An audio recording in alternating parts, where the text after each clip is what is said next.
Hello everyone. सो अभी देखते हैं कि कैसे क्रिएट करते हैं एंड्रॉयड स्टूडियो प्रोजेक्ट। क्रिएट करने के लिए सबसे पहले यहाँ पर क्रिएट न्यू प्रोजेक्ट पर क्लिक करना है, या फिर ओपन एग्जिस्टिंग प्रोजेक्ट तब होता है जब कोई ऑलरेडी प्रोजेक्ट बना रखा हो उसको वापस खोलना हो। जनरली वो लेफ्ट साइड पे भी आ जाता है अगर आपने कोई प्रोजेक्ट ऑलरेडी बना रखा है। क्रिएट न्यू प्रोजेक्ट पर क्लिक करते हैं और आप देख सकते हैं कि ये एक न्यू प्रोजेक्ट की विंडो खुल गई। ये लेफ्ट साइड पे जो टैब्स हैं ये एक्चुअली है कि आपको किस टाइप का प्रोजेक्ट बनाना है। जैसे आपको अगर एंड्रॉयड की कोडिंग करनी है मोबाइल फ़ोन पे तो आप फ़ोन या टैबलेट यूज़ करेंगे फॉर टैबलेट्स है, वीआरएस वॉचेस के लिए होता है। और एंड्रॉयड टीवी तो टेलीविज़न के लिए। सिमिलरली ऑटोमोटिव वो होता है कार्स वो के लिए। और एंड्रॉयड थिंग्स बाकी। तो ये आईओटी से जुड़ा हुआ है। तो हम फ़ोन एंड टैबलेट करेंगे अभी। फ़ोन एंड टैबलेट करते वक्त एक बेसिक एक्टिविटी बनाता है, लेट्स से एक एम्प्टी एक्टिविटी बनाते हैं ताकि समझ आ सके कि कैसे करना है। ठीक है। मैं नेक्स्ट पे क्लिक करता हूँ।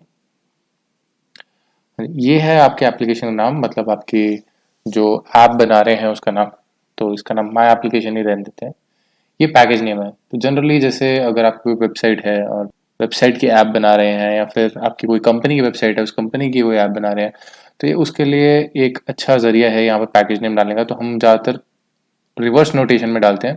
तो फॉर एग्जांपल आपका है www.xyz.com। डॉट कॉम सबसे पहले आएगा, फिर आपने बोला www.xyz.com है ना, तो xyz यहाँ पर आएगा और फिर आगे डॉट करके कोई भी आपके एप्लीकेशन का नाम। ठीक है। तो जो आपके एप्लीकेशन नाम है वो यहाँ पर आ जाएगा। ध्यान रखिएगा कि यहाँ पर जो एप्लीकेशन का नाम है यहाँ पर स्पेस नहीं आनी चाहिए। ये सारा कुछ एक कंटिन्यूस ऑर्डर में होना चाहिए, और ये जो डॉट है वो एक्चुअली डिफ्रेंशिएट कर रहे हैं यहाँ पर। ठीक है। ये मेरी लोकेशन होगी जहाँ पर ये ऐप सेव हो रही है, और ये लैंग्वेज है जिस लैंग्वेज में मैं कोडिंग करना चाह रहा हूँ।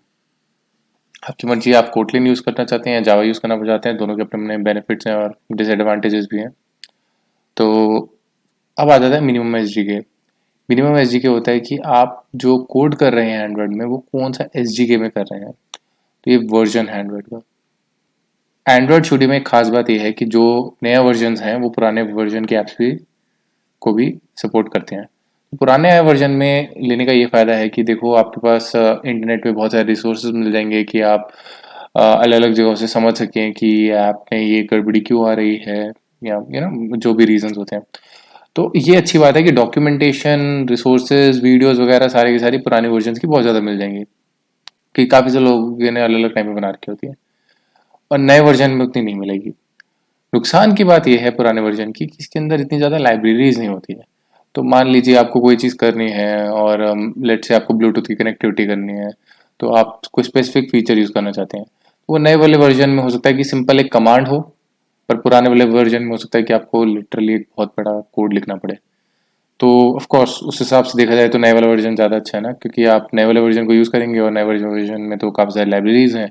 आप सीधा एक एक पर्टिकुलर कमांड यूज़ करेंगे और आपका काम बन जाएगा। तो इस वजह से ये बात समझनी ज़रूरी है कि पुराना वाला वर्जन में भी डिसएडवांटेजेस हैं और नए वाले वर्जन में भी डिसएडवांटेज है। उसकी डॉक्यूमेंटेशन नहीं मिलती, इतनी वीडियोस नहीं मिलती। तो दोनों के अपने अपने डिसएडवांटेजेस हैं, दोनों के अपने अपने एडवांटेजेस भी हैं। पुराने वाले में डॉक्यूमेंटेशन आसानी से मिल जाती है, नए वाले में लाइब्रेरीज बहुत ज़्यादा मिल जाती हैं, नए नए फीचर्स मिल जाते हैं जो पुराने वर्जन में एंड्रॉयड वर्जन में नहीं थे, अब नए वर्जन में आ गए हैं। तो आपको देखना पड़ेगा कि आपको कौन सा वर्जन चूज करना है। तो लेट्स से मैं सबसे लेटेस्ट चूज करता हूँ 11.0। अब देख सकते हैं इसमें लिखा हुआ है कि the app will run on less than 1% of the devices. इसका मतलब जितने एंड्रॉयड डिवाइसेस हैं उसमें 1% से भी कम डिवाइसेस में एंड्रॉयड 11.0 है।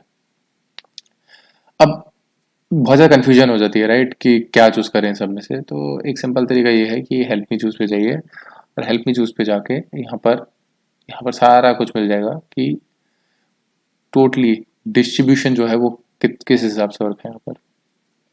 ठीक है। तो इस डिस्ट्रीब्यूशन के हिसाब से आप खुद समझ सकते हैं कि ठीक है, ये जो ऐप है फॉर एग्जांपल मार्शमैलो वाली 84% डिवाइस पे रन करिए, तो दिस इज गुड, करेक्ट।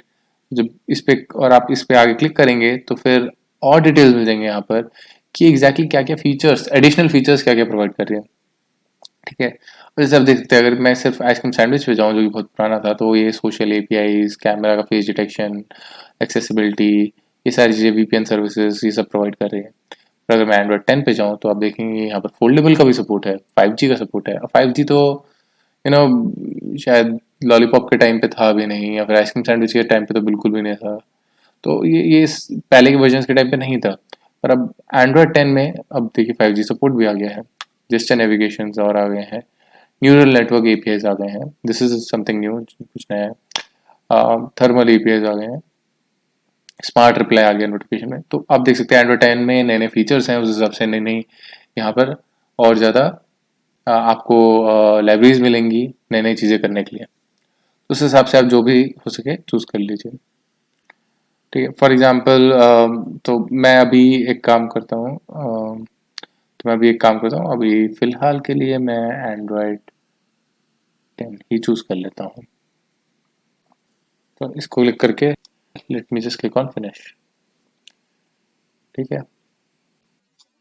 तो ये थोड़ा सा टाइम लगेगा और उसके बाद यहाँ पर एक नई विंडो खुलेगी।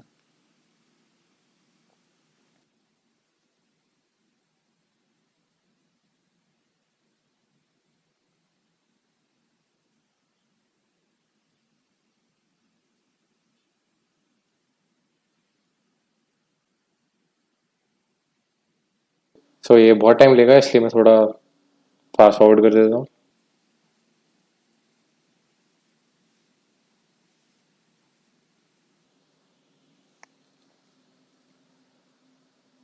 तो एंड्रॉयड स्टूडियो ने काफ़ी टाइम लिया, लाइक अराउंड 15-20 मिनट्स, और मैंने यहाँ तक पहुँचने के लिए, और फर्स्ट टाइम एक टाइम लेगा।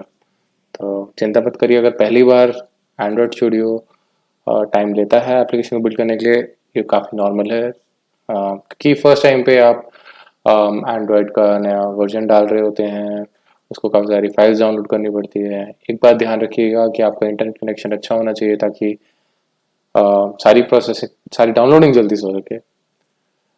और कंप्यूटर प्रोसेसर और रैम आप जितनी ज़्यादा एलोकेट करेंगे उतना ज़्यादा फ़ायदा है। पर रैम का ध्यान रखना कि हमेशा प्रोपोर्शन में होनी चाहिए, क्योंकि अगर ज़्यादा रैम आपने एंड्रॉयड स्टूडियो को दे दी, तो ऑपरेटिंग सिस्टम जो कि आपका विंडोज़ है या लिनक्स है या मैक है, उसको रन करने के लिए रैम कम मिलेगी।